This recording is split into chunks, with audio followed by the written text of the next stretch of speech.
Hello. Hello. Hey, how's it going? It's going good. How about you? Nice, pretty good. Just trying to adjust to the post major, like, brain chemistry. I imagine that's always rough. It It's is, like a yeah. weird adjustment from like constantly being stimulated and then to just like home life. Yeah, you just kind of when you wake up and everybody's like, well, yeah, just do your thing. You're like, oh. Yeah, yeah. Congrats on third. Oh, thank you. I appreciate that. So, okay, so I saw you did you had like an intro in the notes, but maybe you could just go over it really quick for the chat. Yeah. Um, my tag is Jade. I've been playing since 2014.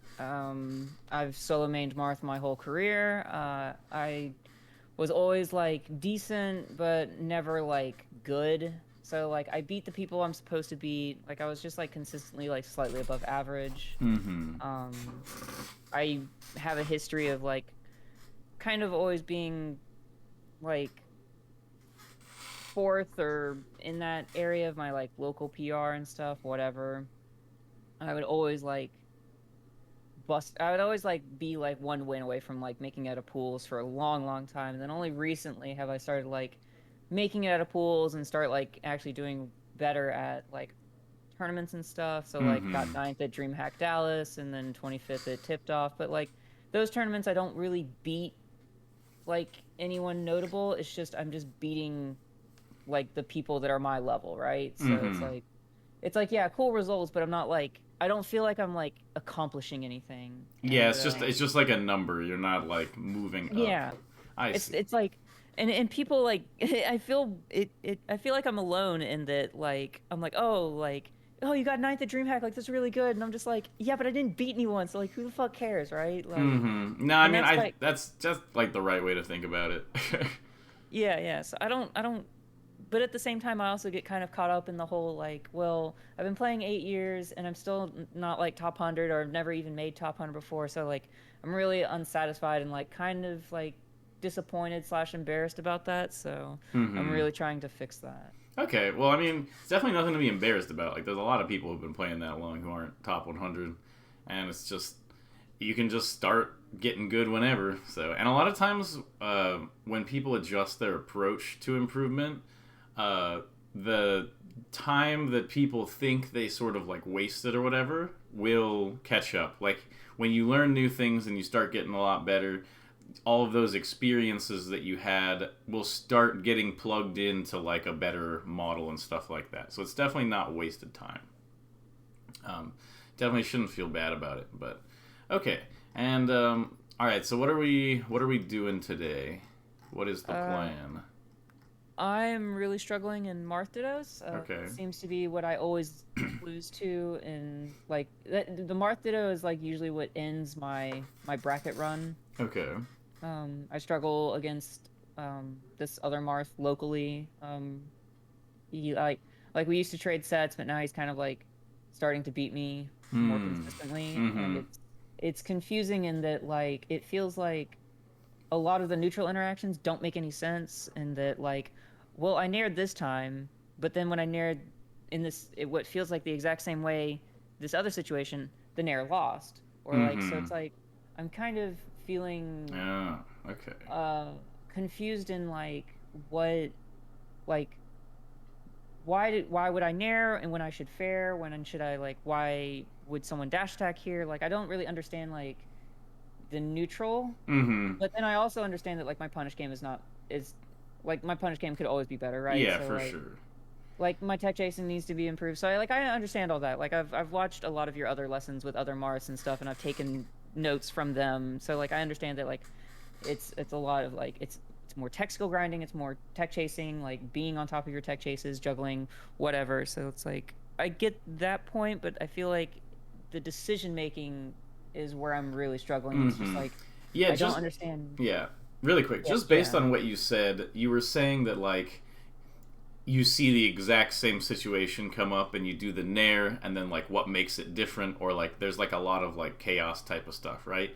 A lot of times it's so thinking about like what your opponent wants to hit you with or what like a big opening of theirs is and then thinking like, if I make this decision, what can I get off of my thing, and like what are the odds kind of that my thing will maybe get me this big good thing versus their thing getting, or versus doing this getting them their good thing, you know? And it's sort of like an expected value type situation where it is a gamble, and you're always sort of playing the odds of trying to choose positions that have overall like favorable results for you, rather than recognizing a situation and always doing the same option. There's a lot of situations where maybe 80% of the time you do the best option and 20% of the time you do the other one, and then sometimes that can like fix situations that otherwise seemed to be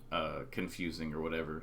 So we can go over more specifics of that, but a lot of times that's like a better way to look at it rather than like reacting to a situation with the correct option all the time.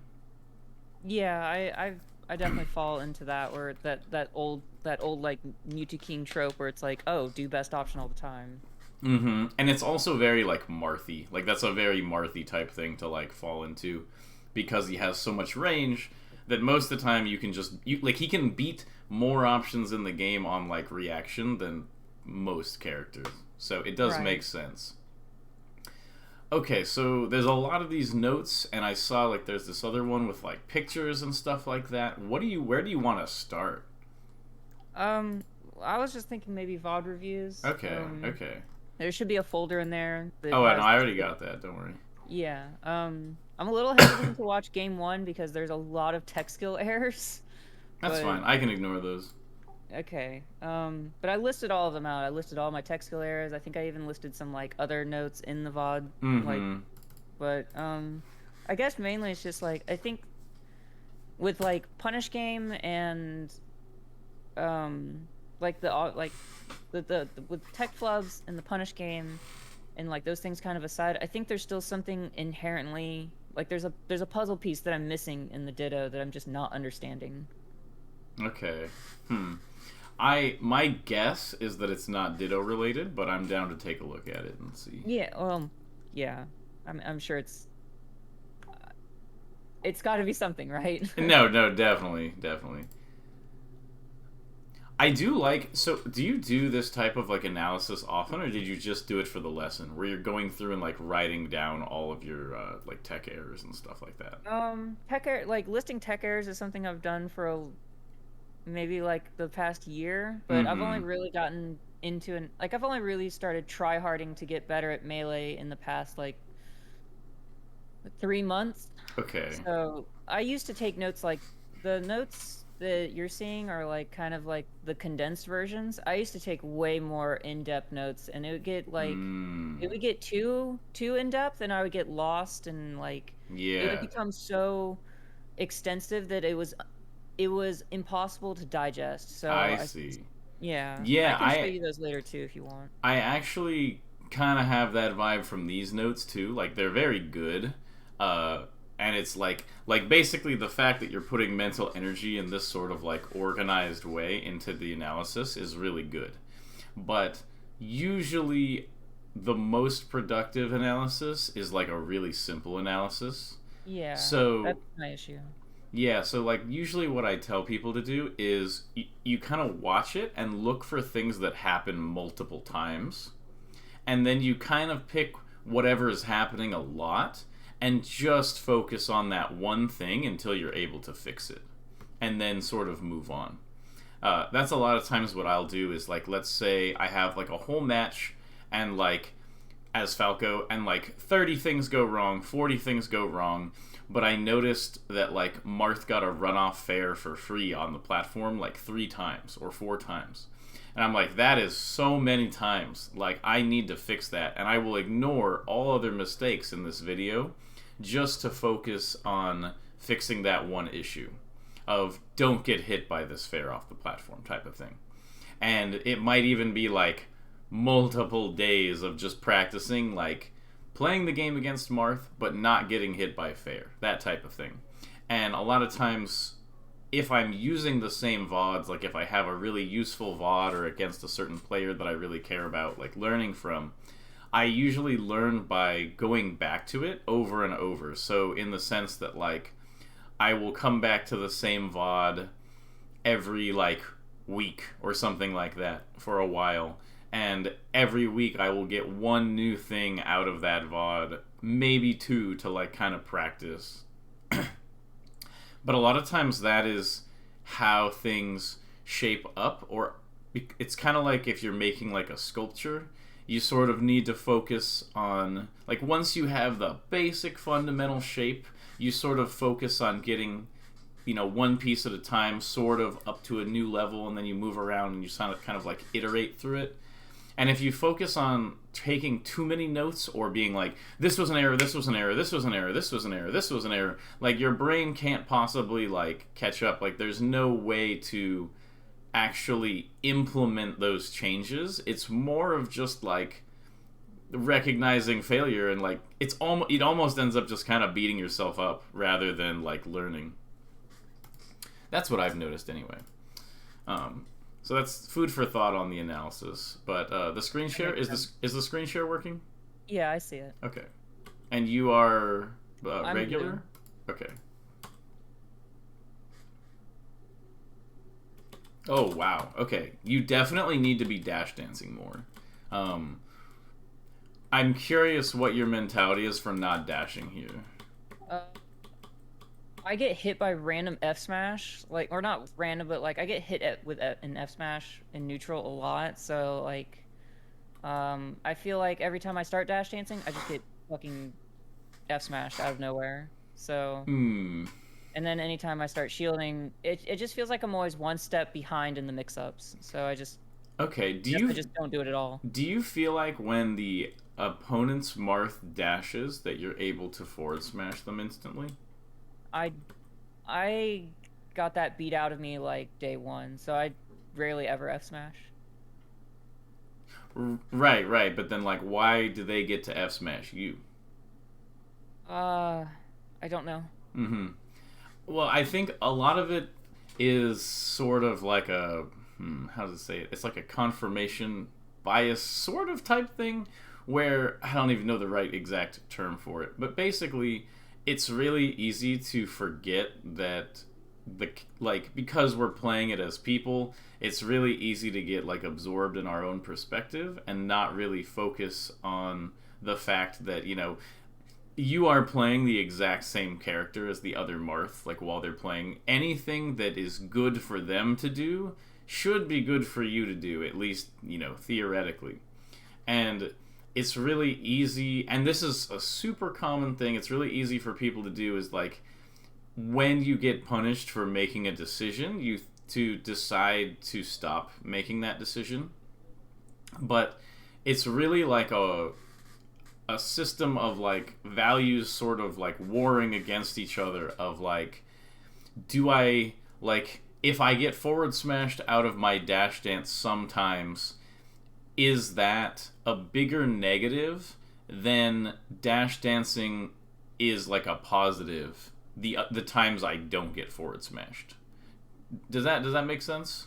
Yeah, it's like, even though you get F smashed, it's still good to keep dash dancing. So it's just the idea of like expected value, where if they try to read you and do wave dash in forward smash or whatever, it might hit you out of your dash dance sometimes. The majority of the times, wave dash forward smash in doesn't even kill unless it gets like a tipper or something like that. So it's like, you can tell from your end that it's a bad option, and like, what you wouldn't want to just try to do it. You can see that they're dash dancing and you can't instantly forward smash, and this is something that's kind of nice in the Ditto.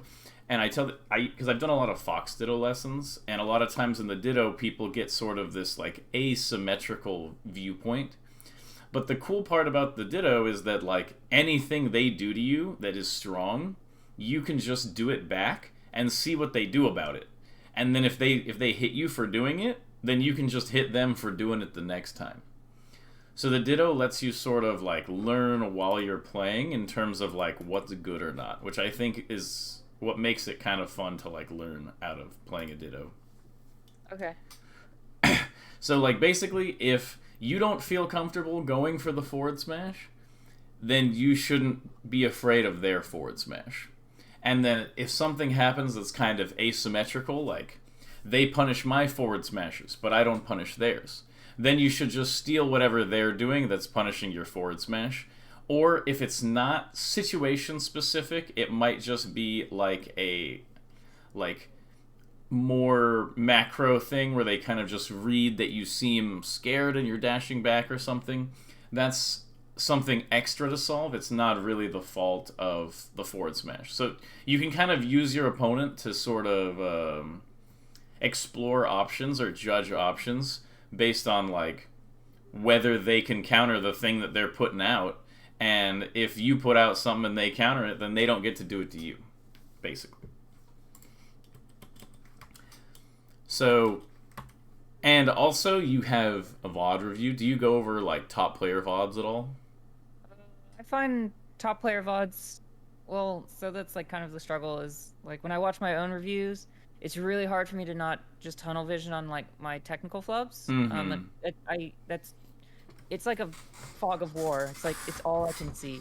And then when I watch top player VODs, I don't know if what they're doing is like, was it intentional? Was it them playing against the player? Was it? I don't know if like what they're doing is actually something that's like part of their like general repertoire, or if they're doing it specifically to counter the other player that they're playing. Like, is this just a Cody counter? Is this an Amsa counter? Whatever, right? Like, So okay. I really struggle in VOD analysis in general. Okay. So the whole like player versus player counter type thing, you can basically just discard that. Like, even when somebody does a player specific option at the high level, it's more like, oh, I do 3 options and I do each of them in equal amount of time, so each one I do 1/3 of the time. But versus Cody, I do option A twice as much as the other 2 options. Like, that's sort of how people might adapt to doing things for like a particular player. But everything that people are doing, or the majority of things that people are doing, are intentional towards the matchup only. So you can basically just like disregard player-specific interactions from analysis. I personally do not pay attention or think about that in any way while I'm looking at VODs. Okay. Sometimes when 2 players are literally practice partners, there's stuff that's going on where like they just forward throw somebody and charge a forward smash behind them or something, and you're like, okay, that's probably a player, like a training partner thing. But if you're watching like top player VODs, like none of the top players play each other on a literal daily basis, so it's just like negligible. You can just completely ignore that. Okay. And you can also pretty much ignore things that are like accidental. Like if you see something, and a lot of times the easiest way to sort of get past the mental block of like, was that on purpose, is to see how many times it happens. So if you watch their VODs, and a lot of times it's useful to watch a whole set or more than one set, like if you're watching Zane or whoever, and in a particular matchup, see what happens multiple times. Does he go for a certain type of nair or a certain type of fair or a certain like dash in or dash back at like the same spacing? Like, which situations are repeating? And when they do those situations, what good things happen out of it? Like, why are they doing it? So if they do it, if like Zane might do a dash dance once and then Mango just reads it and wave dashes in and hits him out of it, and then you're like, oh wait, is that a dash dance that I should, steal or whatever? But then like you watch more and you see that there's another time where he dashes back in that same spot and he gets like a kill out of it. Because Mango maybe, instead of wave dashing in, does a down air and then he gets killed. Right. And you go, oh, okay, so that's kind of like what he's looking for. That's why he's doing that. And then you can kind of watch through and see, like, does it work out often? Like, what are the different cases that can sort of happen? And so when I'm analyzing, I seriously am zoomed in so far on, like, one thing at a time. Like, even if I'm literally going over the same VOD, like, multiple times in, like, one day, I'll be like, okay, so, like, let's say I'm watching this, and I would see you do this down tilt, nair, down tilt. And I would see that and I'd be like, that's kind of strange, you know? It's not a common option to do down tilt, nair, down tilt. So if I was studying you to try to like beat you in in like a set or something like that, or I was trying to learn from you and you were way better than me and I was trying to see why this worked, I would watch through the rest of this match. I would watch through more sets of yours. I would look for different instances of nair, down tilt, nair, down tilt, nair, down tilt, and I would see how they worked out for you and maybe when you did them and stuff like that. And I would go through all of your VODs that I was looking at, and I would, even in some situations where I knew you weren't going to do it, I might even like if you're recovering, I might even just skip through it and just look and try to find all the instances of that happening and study that in particular. How does it go? What does the opponent do? Stuff like that. So that's what you want to do when you're watching the Zayn matches. Be like, oh, I don't do that fair. And why is he doing that fair? How does that fair work out for him? And then you go, okay, that is a really good fair because of X and Y, and it counters this and that. So I'm going to start trying that fair. And you get that fair in your repertoire, and then you move on to the new thing. And you kind of just keep stacking on these things. I see. And another thing that can help is trying to... This is the opposite of what I was just saying, but it's kind of in a similar sense where there's just one thing you're getting out of it. It doesn't need to be like one specific game situation. It can even be like a stage positioning thing where you're like, okay, Zayn is moving around and he's always wave landing off these platforms and he's always changing whether he's on the left or the right side and just sort of trying to generally imitate like how he's moving around or like the general move choices. And what those can do is kind of like you're making like a 30-second sketch of like a scene. You're just trying to get the most basic of general kind of similarities down. And then once you have that, then it's a lot easier to look at the specifics and start, making those a little bit more detailed. But, so yeah, like if you watch a Zayn VOD and you see that after Nair, so, okay, actually this is a great example of, okay, so I'm going to go and watch this for like 60 seconds, and then I'm going to go watch a Zayn VOD for like 60 seconds, and we'll like kind of compare just like the general stuff. So let's say I'm watching this, like nair down tilt, nair down tilt. I'm like, that's kind of strange. I feel like you don't really want to like dash after the nair or something like that. And I'm curious, what would Zayn do? So let me grab a quick Zayn VOD, I guess, whatever his most recent Marth Ditto set is. I think it was versus Marth.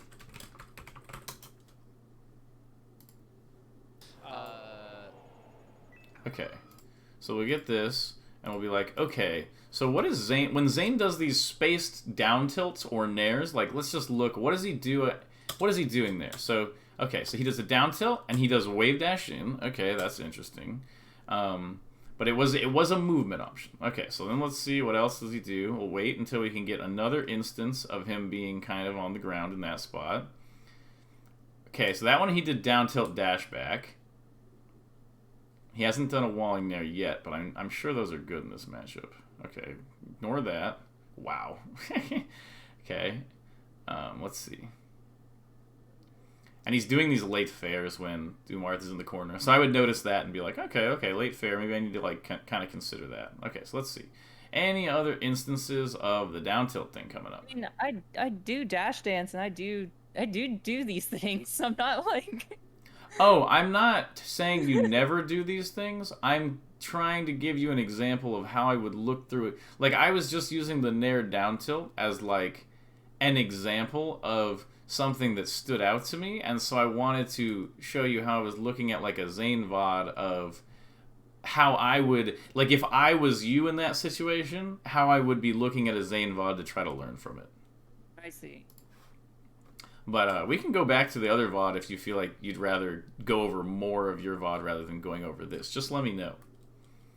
No, I'm just following your lead. Okay. It's just I think I got lost in what the purpose of it was. The purpose of it was. Yeah. it's more just showing like the analytical aspect of like how I would be looking at it. And sometimes it takes a while to go through and just look for the one option. But that is generally how I would go through it. So I can go back to the Slippy VOD here. Okay, let's watch this for one more second and see what else is happening here. Okay.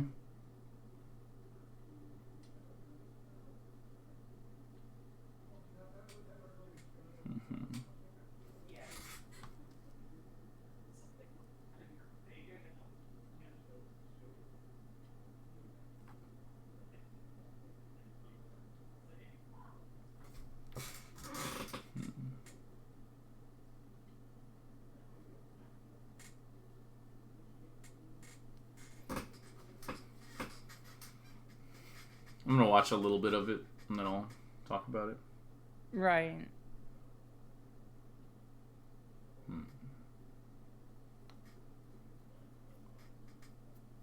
The first game has got a lot of.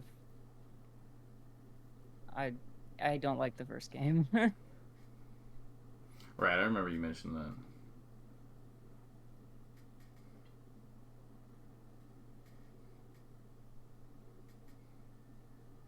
That's nice.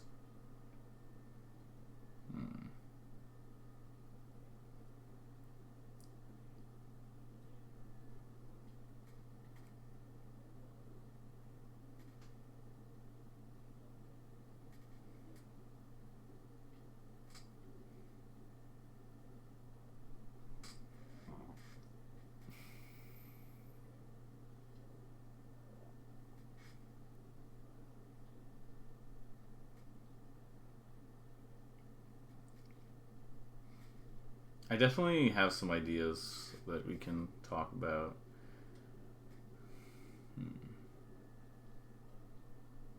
Nice. Nice. That was really good.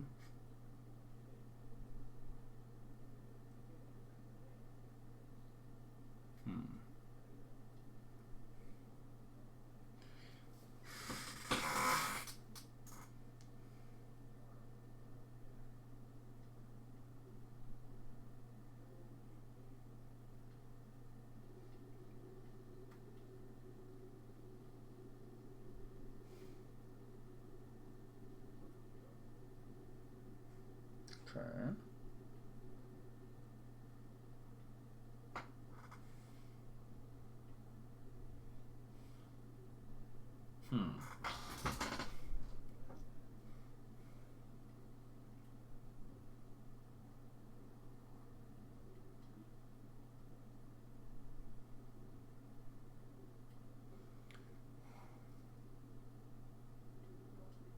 Okay.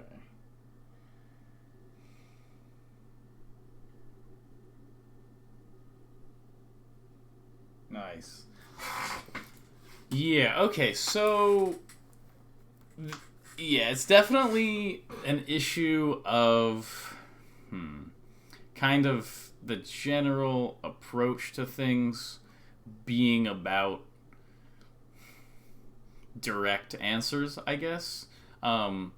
Because it definitely seems like when you're in situations where the game state starts to reduce, like you have an advantage or you have a disadvantage, and for whatever reason either you or your opponent has like fewer options in a spot, or for whatever reason like somebody has a pressure, like basically when things sort of get down into a more specific situation, then I think you do better. Where you see the situation and you're able to figure out what the best move is and probably the best spacing. And I do think that those parts of the game are the parts that you are good at, or that you're kind of getting carried by your skill in those areas. And you're like super duper missing any part that doesn't have that is like a little bit more dependent on like fuzziness, like fuzzy reasoning, or kind of like gambly type stuff or more expected value, it seems like that type of thing is kind of like really disproportionately like underdeveloped compared to, say, your advantage states, which seem really good. So yeah, we can go to the second VOD and I'll keep talking about it. Okay.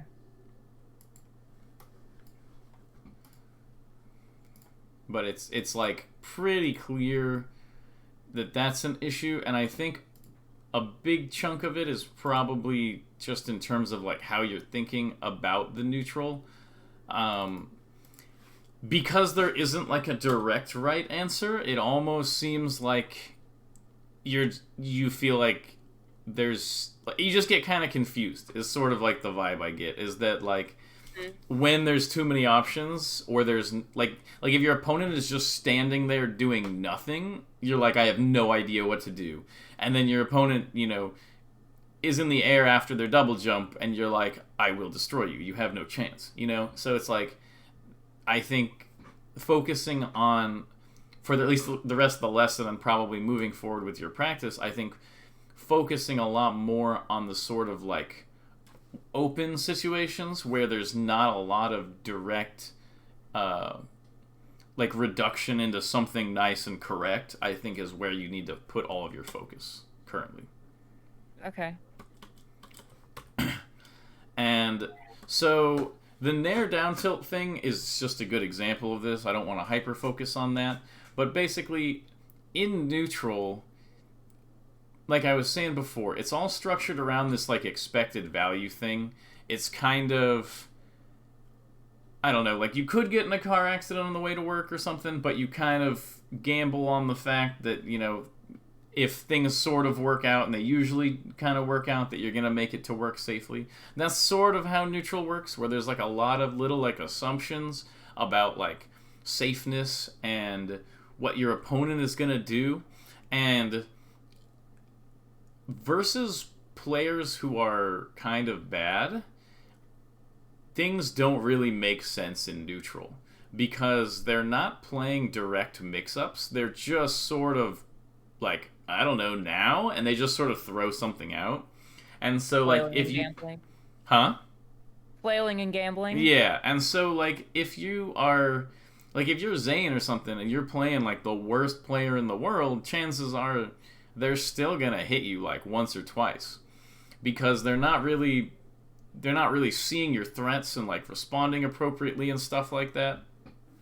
And so a lot of people, as they're getting better, they get caught up trying to play neutral versus kind of worse players.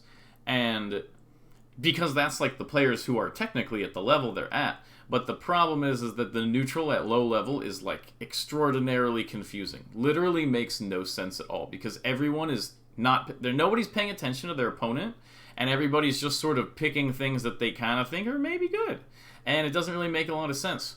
So there's two things that you can do to sort of generalize the improvement in that area. And the first one is focus on doing basically solid neutral options. So watching VODs helps with this, but basically creating little patterns that are good. For example, empty short hop approaching late fair dashback. You're like, okay, how good is this really? Like, what can they punish out of it? Stuff like that. And like, what does it threaten? And sort of watching VODs and see how it works out. And then being like, okay, this is like one of my patterns. Because like, right now, it's like, let's say one of your patterns is like run up down tilt. That's just like an example. So run up down tilt would be, like run up down tilt Nair is like a pattern that you have. And there's all these, and you can basically construct your neutral out of like some, in each matchup anyway, out of some number of these patterns. Like, I have my walling Nairs, I have my down tilt dash back, I have my late fair dash in, or whatever, and you have all of these tools, and then that is like a guaranteed way to improve at neutral, is to improve the tools that you are using to play neutral with. Things that have big payoffs, things that protect you well, because the most important part of neutral is always protecting yourself in general. Like, you don't want to put yourself in a position where your opponent can like rest you or something for free.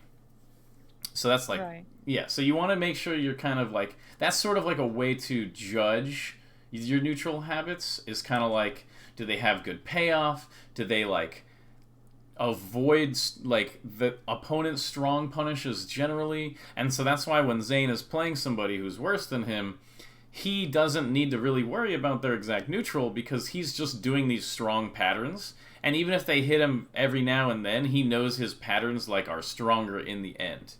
It's like Right. winning lifetime on poker, that type of thing. So improving your patterns in neutral is really useful, and then just punishing a little bit harder is sort of, there's kind of this like level in neutral where it's kind of like once you have decent patterns and you punish hard enough off of them, you kind of finally make it out of like, I don't know, neutral elo hell type thing, and you kind of can get to the level where the people who are at your skill level are at least paying attention to your threats, where like dashing in will maybe cause them to dash back, because at a low level it just doesn't at all because they're not looking. Right. So there's kind of like a minimum level you need to get to before the neutral will sort of start making sense. And I don't think that the level you're at and playing at right now is where like the people you're playing will kind of make sense in neutral. So rather than focusing too much on like threats and exactly what you're doing, I would focus more on just finding these strong patterns and sticking with them and trying to just use that to beat people. And you can just steal those from like Zane VODs and stuff like that. Okay. So yeah, stealing the little sequences for neutral is really good. Okay, let's see. Where was I gonna go? I'm gonna watch a little bit more and then go into the other stuff I was thinking of. Sure.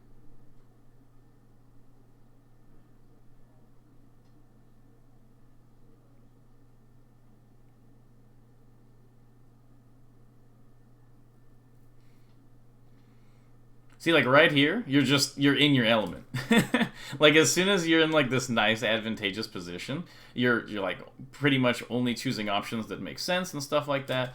But then you end up here in neutral, and there's a lot of points like right here, like this is dead neutral, and you're just kind of like, man, there's a lot going on right now. Like I'm gonna nair in type of thing, and so another thing that I would like you to focus on is if you don't know what to do, don't do don't do anything committal. So like if you are confused, then I would prefer you just dash dance rather than throw out a move. And like because basically not knowing what you're doing and then nairing, which is like a commitment, and then having like you're basically putting yourself in a position where you're like, well, I'm nairing, and then it's up to my opponent to like think about it and avoid it and punish it and stuff like that. And so there's not much you can learn from analysis except like, maybe in this dead neutral situation, maybe the nair in wasn't super good. That's all you can really do is just be like, oh, shouldn't have naired there, and you don't gain as much out of it. But if you are like, if what you do afterward is dash dancing, where it's like a non-committal option, then it's on your opponent to kind of like make a read or like a commitment to hit you out of it. And it's a lot easier to analyze like, oh, your dash dancing was predictable here and that's why you got hit, than like, oh, just don't nair, or like just don't jump in and nair here. So I want you to focus also when you're in situations that are ambiguous, or kind of even, and you're not really sure what to do, like this. I want you to dash dance. It doesn't need to be back, forward, it doesn't matter. Just dash dance somewhere and sort of do that until you're not confused. At some level, you'll have to, like at some point, you'll have to pull the trigger. But against the people you're playing at right now, it is very useful to play like that because you can sort of unwire these habits of just swinging when you're confused. Okay.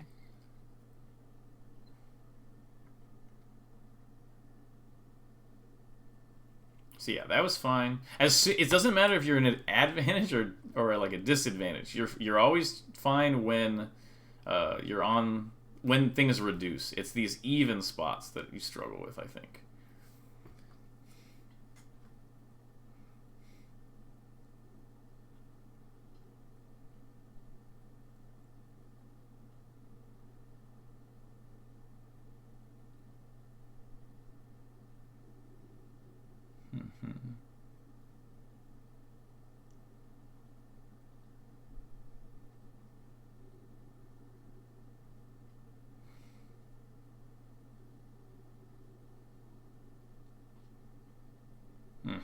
Yeah, okay, so let's say we're in a situation like this and we're looking at it. I prefer this quite a bit over if you had, like, approached in and thrown something out, for instance. So you're trying to play safe and you're trying to do this empty hop stuff. And then you're like, oh, okay. So he got me on the hard read in on the forward smash. So first of all, this doesn't do anything. Like, you're definitely just gonna, like, make it back to ledge out of this. In, like, most situations, it looked like maybe it sent you a little too far or something, but usually you'd be able to get to ledge here. So it's like, it's not that big of a deal, but you're like, okay, why do they feel comfortable doing this to me? Like, what? It makes no sense why they'd be down. And so you're like, okay, so you're dash dancing, and you are sort of saying, like, okay, I'm gonna do a wall here, and they wall, and then they just literally read it. And so this is kind of what I'm talking about, where there's a lot of times where something like this will happen, where you do something kind of solid or passive, and they just literally are like, I will forward smash here for no reason at all. And you just have to kind of look past it, I think. Like, honestly, there's, like, you could have... Like, I could go into, like, their, like, reasoning of you don't want to, like, repeat the same positions more than once. So, like, for instance, like, you do this short hop right here. You don't want to, like, remain short hopping in this position again, because it just lets them, like, be lazy and be like, well, what if they just keep doing what they're doing? Then I'll hit them, you know? Right. So, like, I could go into it and say that, but I'd rather not focus on that for now. I'm just happy you did, like, a more passive option there, rather than trying to sort of make something happen. So, it's kind of like when you're in an advantageous or disadvantageous spot, when you see situations and you can react to them with the right option. In neutral, it's more about... You see a situation and you're like, and you have that toolkit, which I was talking about, because it's all about, like, building up this little toolkit that you can play around with. So once you've built it up, you're like, I'm in this situation, let's wait for a spot where it's kind of neutral-ish. Okay, like right here. And you're like, okay, so what do I have? I have, like, nair in place, I have down tilt, I, like, run up down tilt, I have late fair, or I can just keep dash dancing. Like, they're at 0, so I don't have, like, great prospects with, like, a random forward smash or, you know, side B stuff or something like that. And so I'd be like, okay, I kind of want to get them out of this sort of 0 range.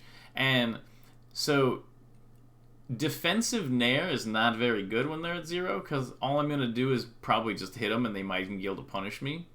And so I'm really going to focus more here on, like, a late fair. So if I see this, I'd be like, okay, what I'm going to do, first of all, they're in the air, and I would like a grab too.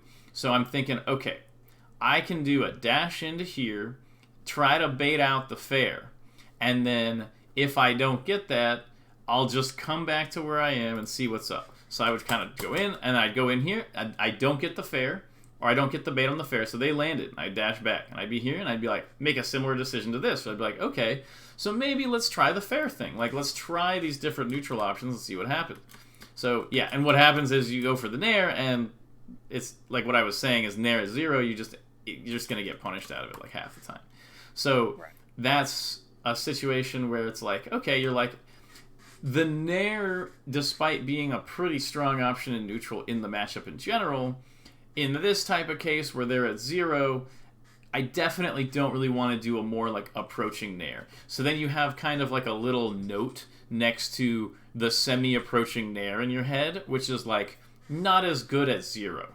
That type of thing. And you can basically go through and keep repeating these, like, neutral things of, like, what is good where now that you like once you've established a sort of solid toolkit and sort of focusing on like just gathering experiences with each tool and determining where those things are strong. And also not doing the same thing more than once is pretty useful. So like if you do this nair and it doesn't really work, the next pattern you use should not be that nair. Just for the sake of like continuing to do different things. Definitely need to be dashing out of those. Okay. It's like the not dashing out of aerials thing. Like you should basically be dashing out of an aerial like 98% of the time as Marth. So that is like a big deal that you're not dashing out of your aerials, but there's definitely like a mental element to it, or like a approach to the game type element beyond just the dashing. So like I do want to mention the dashing, but the other stuff that I'm talking about like how to think about neutral and stuff like that, I think that is more important than like me mentioning the dashing. But you do want to dash literally after every aerial. Okay.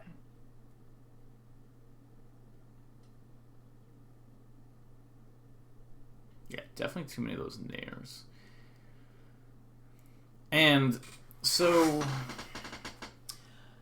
another way to think about neutral that might help it fit with sort of the way you think about it already is that you want to make it so that nothing happens until your opponent creates a or until a situation comes up where you have that like advantage disadvantage, that sort of like reduction of states. So like okay, so this is really good until this is relatively good until you try to make something happen. So like right here, you're kind of maintaining like a position where nothing is happening, right?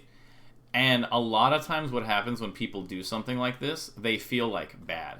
They feel that something is going wrong because my opponent has swung like 12 times, I haven't punished it, like come on, and it's like no, this is good. A lot of times neutral comes down to who can keep things neutral better. Whereas like if your opponent is trying to make things uneven and let's say they try to go for an advantage state 10 times and 9 of those times you bring them to a complete even state. Their attack did nothing and they didn't get punished. And then the 10th one, they do something that you can punish and then you hit them for it. That is, I think, a little bit closer to how you're thinking about the rest of the game that might work for neutral, is sort of just try to maintain your neutral positioning until a reduction of situations, until a simpler situation with a more right answer kind of reveals itself. Okay. So yeah, what I was saying right here is this is really good where you're maintaining a neutral position.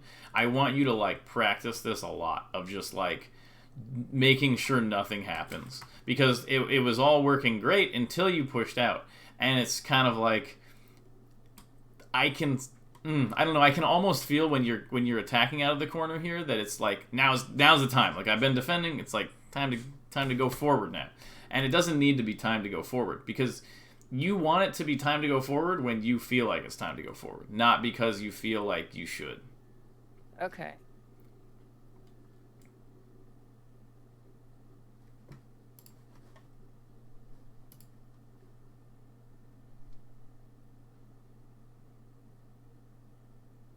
Definitely too many approaching nairs, just like as a note.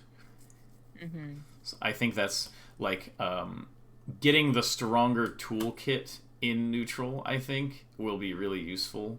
Like I can. Do you want me to go over like the ones I sort of think about? I kind of already mentioned them. Like, do you want me to pull up a game, or do you feel like you kind of know the sort of tools that Marth has already, and you're just sort of not super using them, or? I'm curious.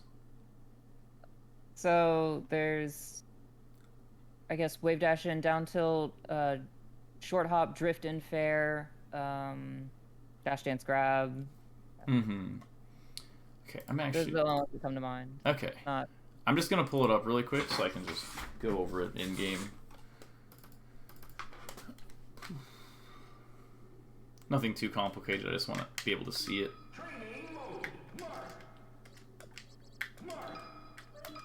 Okay. So, and you can get these if you just watch a Zane video and just see what he does. So this one's really good. Like short hop, fast fall Nair in place, and then dash. So be able to have this super clean, get the auto cancel, and like be able to do approach and fade back out of it like this. So be able to do in place, and then like retreating, and then like this fade back one right where I jump forward, but then I hold back, and then be able to dash back out of this, and then do it, and then be able to dash forward. So do that, and then this. Okay. So that's like a huge one, and not because when you do them, you're kind of doing like that kind of, where you sort of fade back, but you fade back like late, but you want to fade back like instantly, so it's kind of more like this, where you're not really like even approaching. It's more of like a straight up jump because you're holding back. And so this is like a really good tool, and it keeps a lot of neutral situations neutral, where like you kind of doing this, then you kind of do something like this, and it's really difficult for people to really deal with that, especially if you keep dash dancing afterward. So then the other one is like the fairs, but you don't want to do too many of like these type of things. You kind of want to do the same type of vibe with the fair, where you kind of get good at like this type of thing. That type of thing.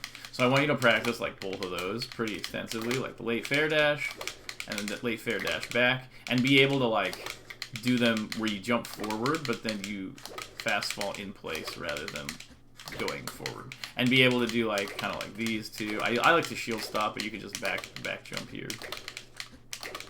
Be able to do these, and kind of be able to space them wherever you want between like neutral, forward a little bit, back a little bit, that type of thing.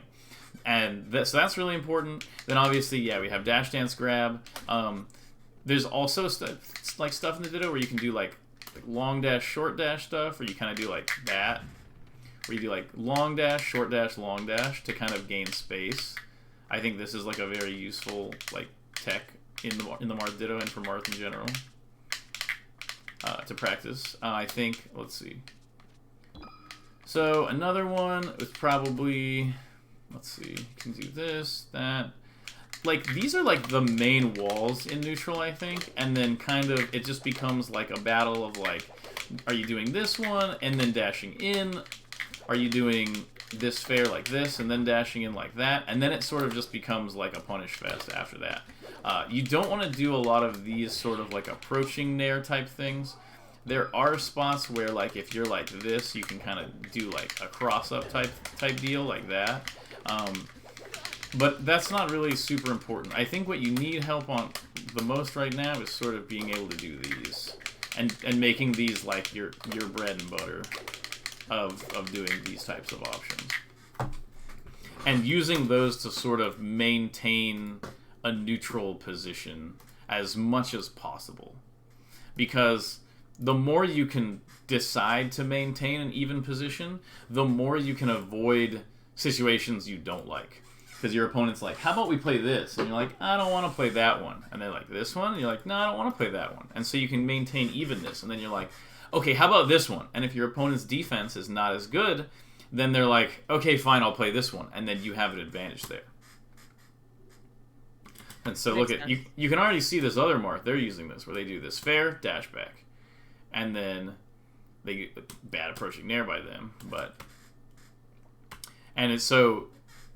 it sort of just becomes about using these few neutral patterns over and over and looking for, like, I did shuffle nair, like, I did the nair, fast fall, and I dashed back, and they read it with, like, a dash attack. And it's like, you can look into, like, why that is. Is it, a lot of times it's because you're doing it at, like, too predictable of, like, a spacing. Or you dash back every time and not dash in. And so you can start looking through about, like, why did these situations work out negatively for me or positively? And it just becomes like a battle of using those better and better and making them work in your favor more. And that's sort of like a way I think that we can like reduce neutral down to a more manageable level for you. Because you're definitely just like, like if you were really good at the game already, the stuff you're doing to get better would be making you like goated. Like being able to like look and analyze and like list out all these tech errors, just having that in your brain and having the focus to do it and the drive to do it is incredibly useful once you get to a higher level. And so a lot of times, and so you're saying you're a bit frustrated with the improvement thing, and I think a lot of it is because basically the concept of diminishing returns, where you've been consistently putting in effort, but it's been effort in like a very specific way that you're already kind of imbalanced in. And so it can kind of hold you back in that way because you're just digging like crazy, but you already hit bedrock in like the areas that you've been digging in, you know, and at least for where you currently are. And so if you can sort of focus on just these other parts of the game, like the little bit fuzzier parts, and just practice these like neutral situations over and over, and sort of thinking and spending your time thinking about like, okay, it's just about expected value. Like if I get hit, it's okay. I just need to think of like, what are they hitting me with, and how do I punish that next time, and just like slowly building these until like somebody has like a tool, like let's say I don't know, let's take for instance like wave dash back grab as like Jigglypuff, where every puff does it and they use it a lot, but a puff in pools will wave dash back grab, and that's all they can kind of do with it. Whereas like when HBox wave dashes back and grabs, he's done it so many times that there's so many things where like he wave dashes back to grab you, but you move in this one specific way, and then he's like, oh, okay, I have better odds if I do this after the wave dash back rather than the grab. And when he does do the wave dash grab, he's a lot more likely to do it at the right spacing and stuff like that. So it's these same basic tools that work for the character that everyone who plays that character can use. And it becomes about just getting really good at these few simple tools and fleshing out a lot of the tree branches and situations that come out of them. And not really worrying much past that. Like if you know an option is good, you just have to do it and not really worry about too much about like the personal consequences or like stuff like that. That makes sense. We're getting a little close to the end. I kind of want your thoughts on what we've been going over so we can talk about it a bit more. I have a hard time articulating. No problem if you'd rather not. That's okay. I'm gonna have to go. I have very, very poor memory retention, so I'm gonna have to go back and rewatch the VOD. But okay, I think the most of what I got out of it was that it's just I need to play neutral more to not be so impatient. Yeah, so you don't want to be impatient, and then also I think the idea of just kind of doing the good stuff that you know is good, even if it's not working out for you. Sure. I think that's definitely a thing to focus on too.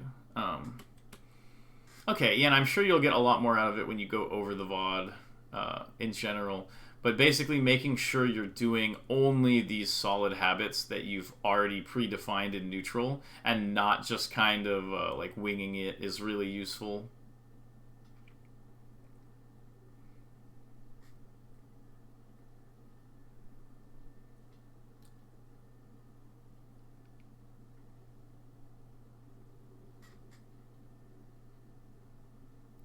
Also, you see how you're moving like this between stocks here? Like this? Mm-hmm. I want you to be moving like that during the stocks a lot more. Because you don't really do a movement like that while the opponent is on the screen. You're a lot more likely to do sort of like small movements and be trying to like space around them very subtly.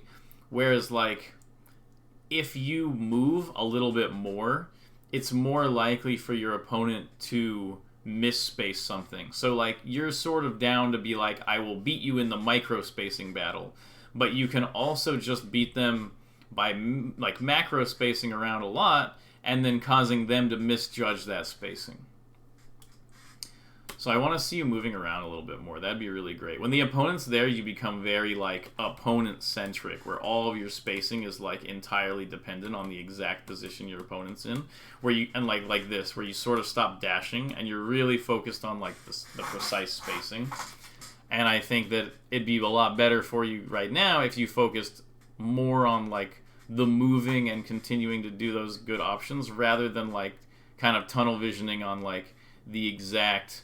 So you notice that like whenever you're in an interaction, like it feels interacty, you stop dashing. It's very like you're trying to get like this very precise spacing on them. Right. I don't know. Okay, this is good. I like that. I like that little sequence was good. But then you kind of stop dashing there with like the double down tilt forward smash type stuff. Okay. So, okay, to super reduce it, stay moving, always be dashing, like dash after aerials. Focus in neutral on using solid walling patterns, like solid aerials into dashes, to maintain neutral positioning and not try to force situations that you're confused about. Sort of like respect expected value and know that if you're doing good things, that's like all that really matters, and it's not dependent on like your particular experiences with like a player or a person. Just keep doing the good stuff and good things will eventually happen, and just trying to like flesh out those tools in neutral so that you get better at better and better at stuff just like late fair dash back and stuff like that. Okay. Those are the things I think I would like you to work on. I don't know. I really like the notes you've taken, and I like how you play the reduced situations, the ones that are like a little bit less abstract. So just, I don't know, just focus on this stuff, even if it's kind of rough, and I think you could definitely improve quite a bit. Like you're definitely like a little you have a bunch like you have a bunch more that you can use and that you will use to improve once you get past this kind of hump with this imbalance, is what I think. So just don't get discouraged and just keep at it with this stuff that's a little bit foreign to you, and I think if you can manage to balance out, you could improve like a lot really quickly. Okay. I appreciate that. Thank you. Yeah, no problem. All right, sounds good. Let me know any extra questions or updates or whatever. You can feel free to DM me or a clip or whatever. Feel free. And I'll send you my payment info. Sure. And I hope you have a good day. Thanks. You All too. right, bye. Bye.